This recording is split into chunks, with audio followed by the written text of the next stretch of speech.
Speaking of flowers, there's a tale of a way back in the day. The water bearer for his master back in ancient times would go down twice a day to the river to get water for the household. Take 2 pots, fill them up, and bring them back. That was his job. He did it well. Well, one of them old pots had a crack in it. By the time he got back to the house, it was only half full.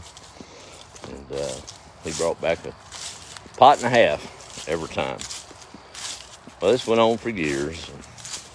Made the old pot feel bad that he had just a crack in his pot. Couldn't hold the water like he needed to.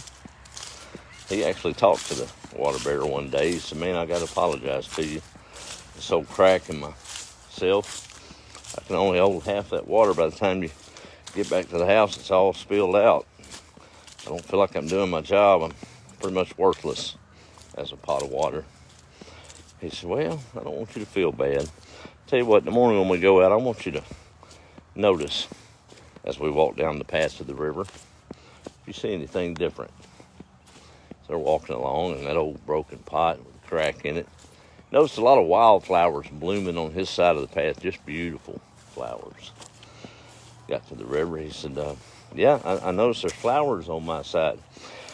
He said, "Well, you see, when I realized you had a crack in your pot, I planted some seeds on your side of the walkway there because I knew that the water sloshing out of your cracked pot would water them along the way, and they'd create a beautiful bouquet that I'm able to take to the master's house every day and brighten the room with beautiful flowers that you watered from your cracked pot.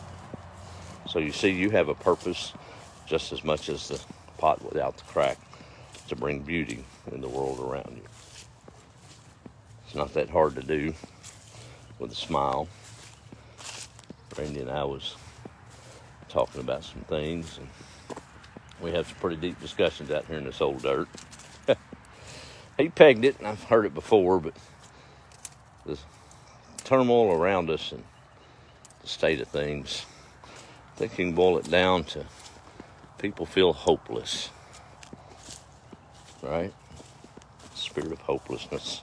As long as a man's got hope, he can dig out a living, he can persevere. But when you lose that hope, boy, that's a tough one.